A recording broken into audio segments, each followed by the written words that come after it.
Honestly, he's the love of my life. You're just who I'm with right now, she said quietly about her ex during a fight. I didn't respond, just went to the bedroom and packed my things. She followed me, asking what I was doing. I said, letting you go back to him. She started crying, saying she didn't mean it like that. I zipped my bag and left. I, 27, male, had been with Emma, 26, for 2 years.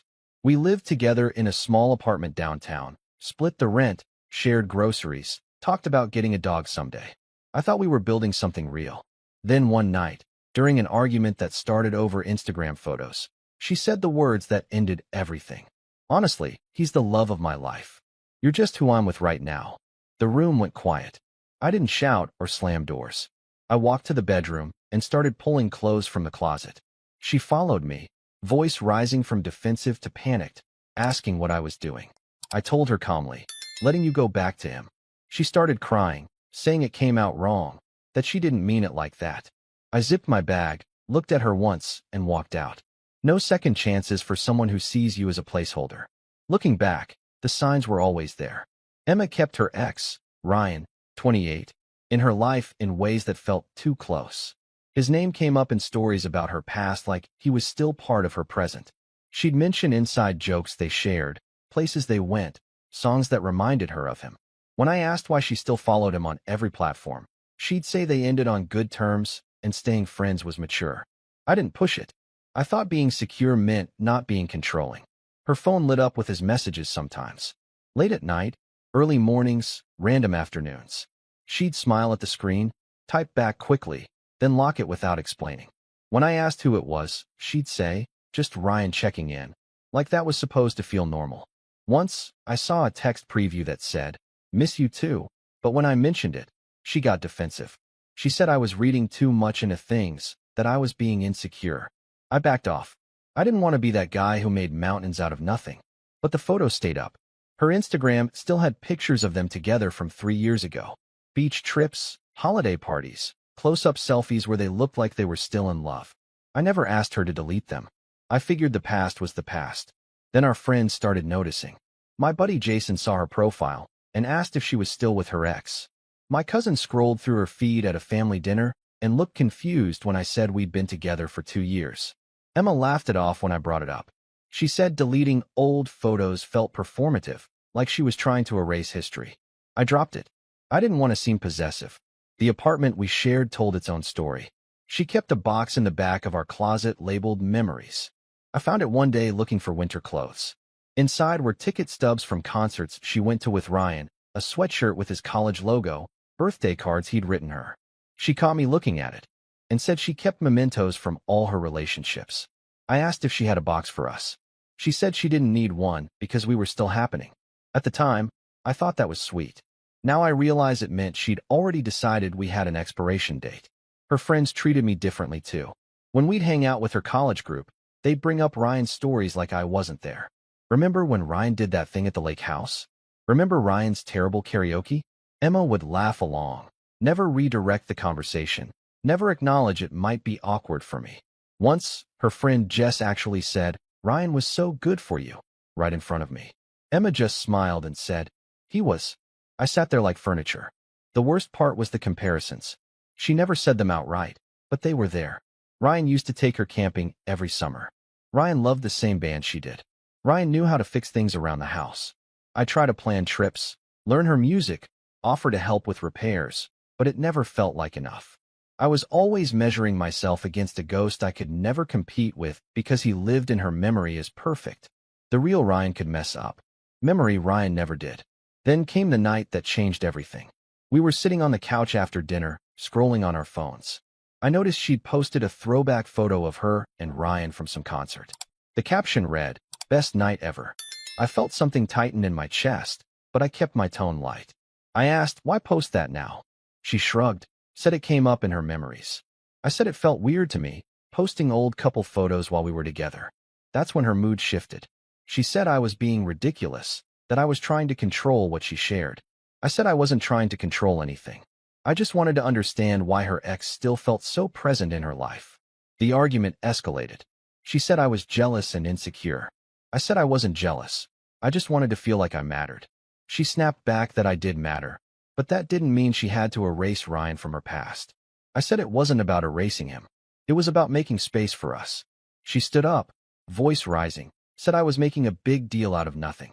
I asked if she still had feelings for him. She hesitated. That hesitation told me everything.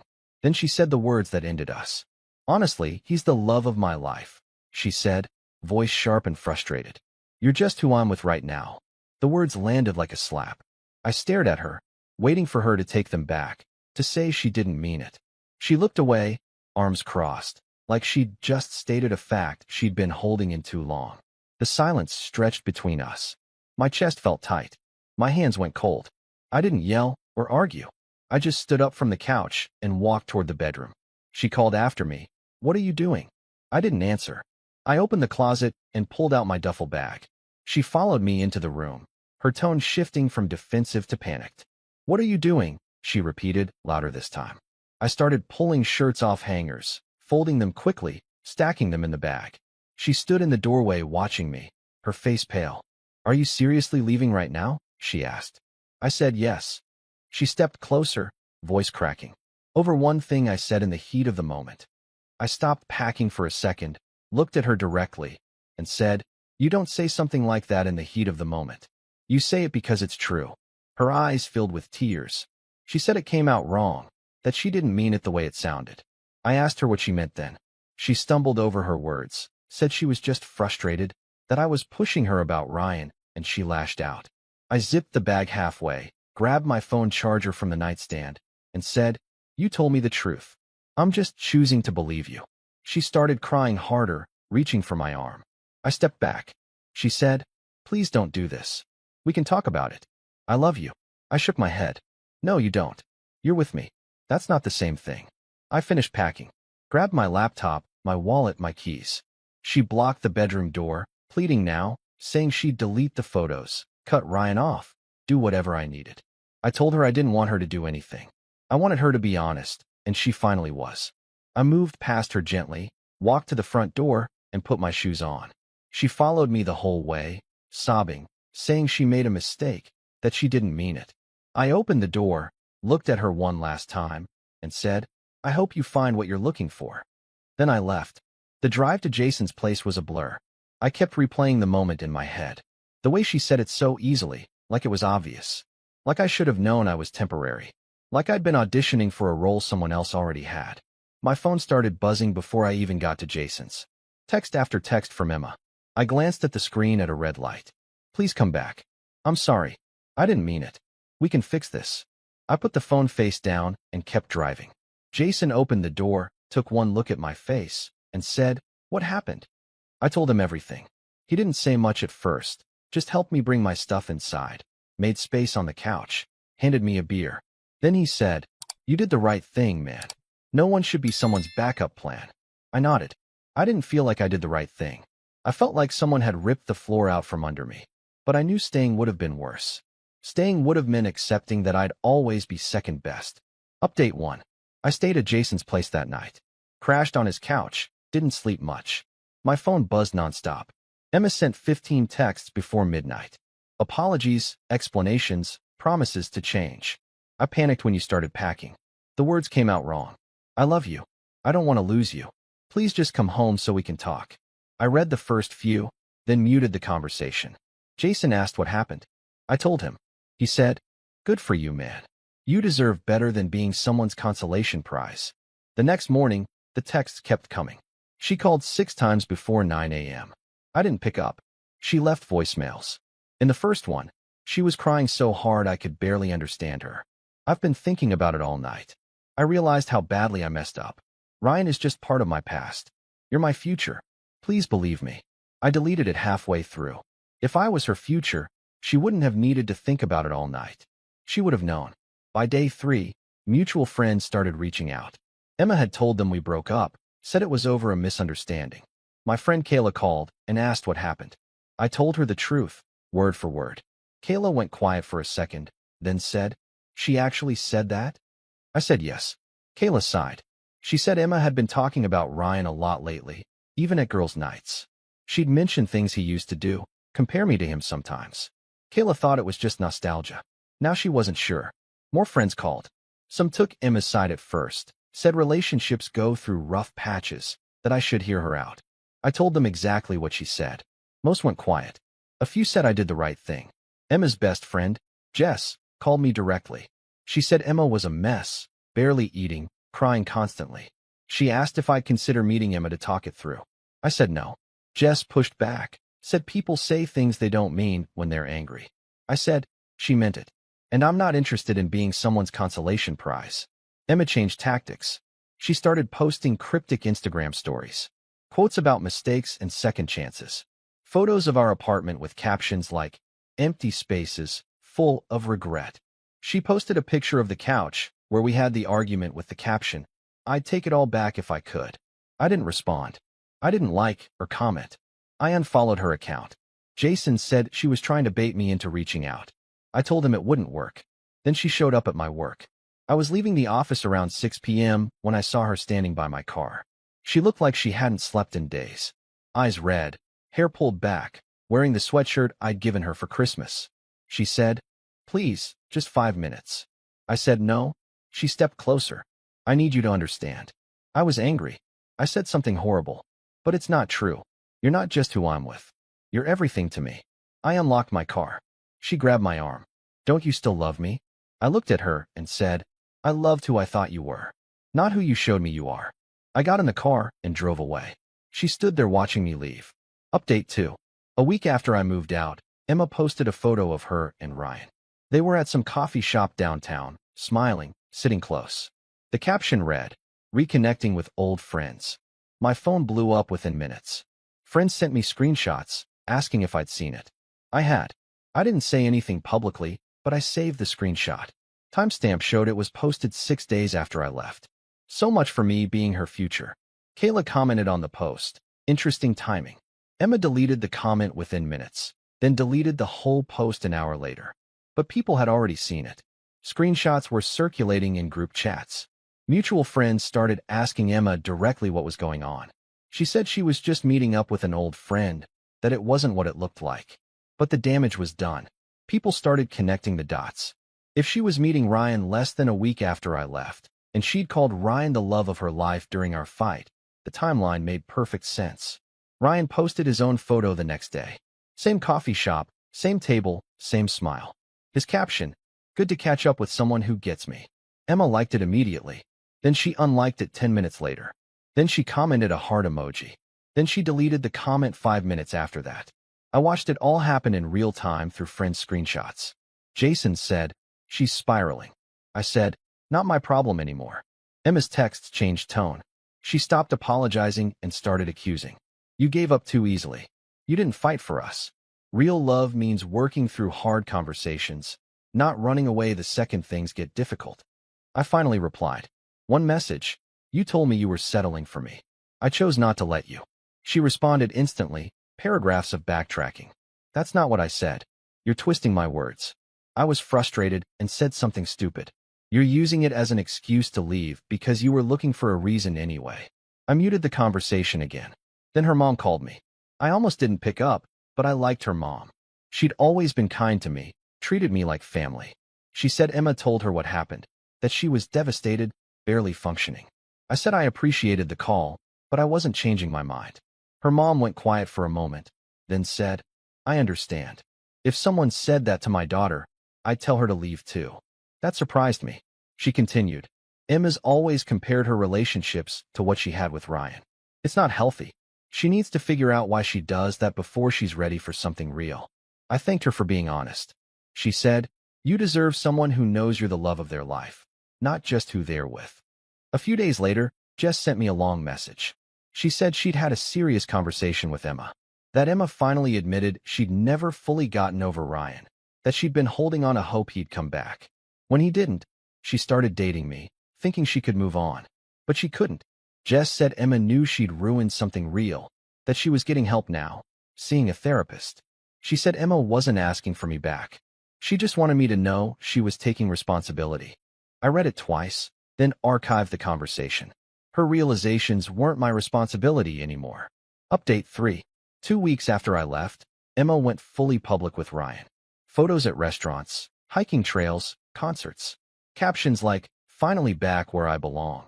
And some people are worth the wait. Friends sent me every post. I didn't look at most of them. I'd already moved my stuff out of the apartment, stayed with Jason until I found a new place. I focused on work, hit the gym more, started seeing a therapist to process everything. But Emma wasn't done. She posted a photo of her hand holding someone else's hand. No face, just intertwined fingers. The caption, when you know, you know. Comments flooded in asking if it was Ryan. She didn't confirm or deny. Just hearted the comments that said she looked happy. Jess texted me. She's trying to get a reaction out of you. I didn't give her one. I didn't like, didn't comment, didn't reach out. Radio silence. Then Ryan's ex-girlfriend entered the picture. Her name was Natalie, 27. She saw Emma's posts and commented on one. Good luck with that. Emma deleted the comment. Natalie posted on her own account. PSA, some men will always keep you as an option. Don't be surprised when he does it to you too. Emma blocked her immediately, but screenshots started spreading. People started asking Natalie what she meant. Natalie posted receipts. Text messages from Ryan, dated from 2 months ago, where he told Natalie he missed her and asked if they could meet up.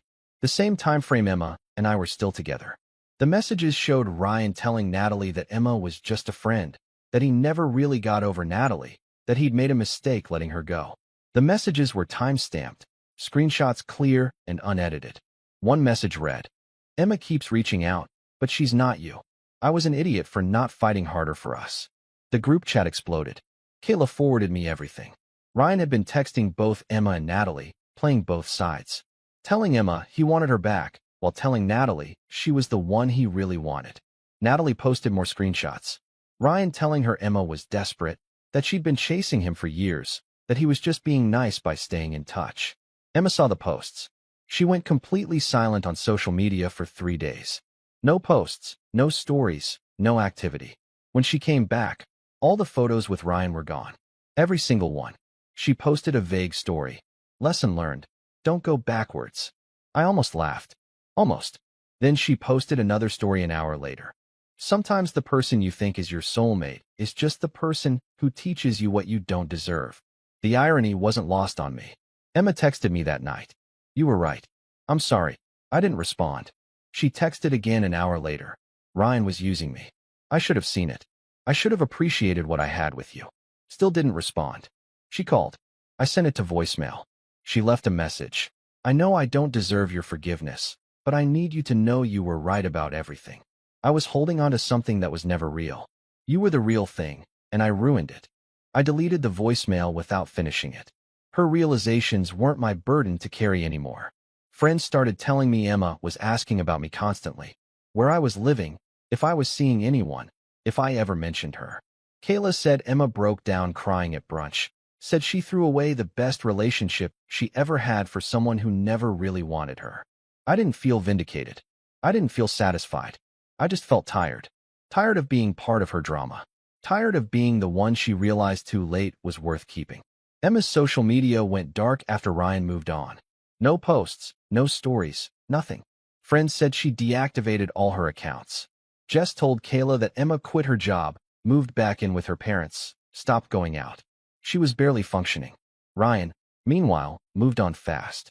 He posted photos with a new girl a week after the Natalie drama. Blonde, younger, worked in marketing. His caption, New Adventures. Emma saw it before she deactivated. Jess said she cried for hours. Mutual friends started distancing themselves from Emma. Not out of cruelty, but because her spiral was exhausting. She'd call them late at night, rehashing the same regrets, asking if they thought I'd ever talk to her again. Most told her to move on. A few stopped answering her calls altogether. The drama had worn everyone down. Emma became the friend people felt sorry for but didn't want to deal with. Kayla ran into Emma at the grocery store a month after everything imploded. She said Emma looked terrible. Lost weight, pale, dark circles under her eyes. Emma asked about me immediately. Kayla told her I was doing fine, that I'd moved into my own place, that I seemed good. Emma started crying right there in the cereal aisle. She said, I ruined my life chasing someone who never wanted me while the person who actually loved me was right there. Kayla didn't know what to say. She just told Emma to take care of herself and left. Her mom called me one more time about 6 weeks after I left. She said Emma was seeing a therapist twice a week, working through why she sabotaged the relationship. The therapist helped her realize she'd been using me as a safety net while holding out hope Ryan would come back. She'd convinced herself Ryan was her soulmate because their relationship ended before it could fall apart. In her mind, he stayed perfect because they never had to deal with real life together. I was real life. Bills, routines, compromise. Ryan was fantasy. Her mom said Emma finally understood what she'd lost. That I'd been patient, kind, present. That I'd built a life with her while she was building a shrine to someone who didn't exist anymore. Her mom said, "She knows she lost something real. I just wanted you to know she's taking responsibility now. Not because she thinks it'll get you back, but because she needs to face what she did." I thanked her for the update. I told her I hoped Emma found peace. But I didn't ask how she was doing beyond that. It wasn't my place anymore. Emma sent one final text 6 weeks after I walked out. No apology, no excuse. Just, "I hope you find someone who never makes you feel like second best. You deserved better than me." I read it, sat with it for a moment, then archived the conversation. I didn't respond. Some people don't deserve closure from you. They just have to live with the choices they made. Emma had chosen Ryan over reality. Now she had neither. 3 months after I left, I ran into Emma at a coffee shop downtown. I was there with a woman I'd been seeing, someone I met through a friend at work. Her name was Claire, 28, and she made me laugh in ways I'd forgotten I could. She was a graphic designer, loved hiking, had this way of making everything feel easy. No games, no comparisons, no emotional landmines. Just genuine connection. We were waiting in line when I saw Emma sitting alone by the window. She had her laptop open, staring at the screen like she was trying to disappear into it. She looked up, saw me, and her face went completely pale. I nodded once, politely, the way you acknowledge a stranger. Then I turned back to Claire, who was telling me about some ridiculous client meeting. Emma stared for a few more seconds, then looked back down at her laptop. Her hands were shaking. Claire noticed the tension. She leaned close and whispered, "X." I said yes. She squeezed my hand and said, "You okay?" I was. I realized in that moment I didn't feel anger or sadness or even awkwardness. I just felt free. Free from being someone's backup. Free from wondering if I was enough. Free from competing with a memory. We got our coffee and left. I didn't look back at Emma. Not once. Claire asked later if seeing her bothered me. I told her honestly it didn't. I said Emma taught me something important. That I'd rather be alone than be someone's second choice. That I deserved to be with someone who didn't need to lose me to realize my value. Claire smiled and said, "I already know your value. That's why I'm here." That was the moment I knew I'd moved on completely. Not just from Emma, but from the version of myself that would have accepted being treated that way. Emma never texted again after that day. I heard through Kayla a few months later that she'd started dating someone new. Not Ryan, not anyone from her past. Someone she met through work. I hoped she learned her lesson. I hoped she treated him better than she treated me. But more than anything, I hoped she figured out that love isn't about holding on to what you lost. It's about appreciating what you have before it's gone. As for me, things with Claire got serious. 6 months after Emma, Claire and I took a trip to the coast. We stayed in a small cabin overlooking the ocean, spent our days hiking and our nights talking about everything and nothing. One night, sitting on the deck watching the sunset, she said, "You know what I love about you? You don't carry baggage. You dealt with your past and moved on. That's rare." I told her it wasn't always easy, that there were nights I questioned if I'd overreacted, if I should have given Emma another chance. Claire said, "Would you feel the way you feel with me if you'd stayed?" I said no. She said, "Then you made the right choice." We talked about moving in together, about what our future might look like. She never compared me to anyone, never made me feel like I was competing for her attention or affection. She chose me every day, clearly and without hesitation. That's what I'd been missing with Emma. The certainty. The feeling that I was someone's first choice, not their backup plan. A year after I left Emma, Claire and I got engaged. We were back at that same coastal cabin, same deck, same view. She said yes before I even finished asking. That night, she said, "I'm glad you walked away from someone who didn't see your worth.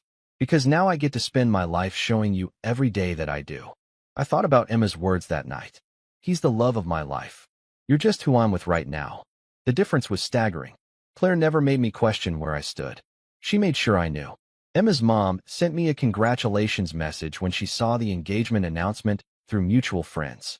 She said Emma was doing better, that she was genuinely happy for me, that she'd finally accepted responsibility for what she'd done. I appreciated the message. I wrote back thanking her and wishing Emma well. And I meant it. I didn't carry anger anymore. I carried gratitude. Gratitude that Emma showed me who she was before I wasted more years. Gratitude that I respected myself enough to walk away. Gratitude that her rejection led me to someone who actually wanted me. Some people come into your life to teach you what you won't accept. Emma taught me I won't accept being a placeholder. She taught me that when someone shows you who you are to them, believe them the first time.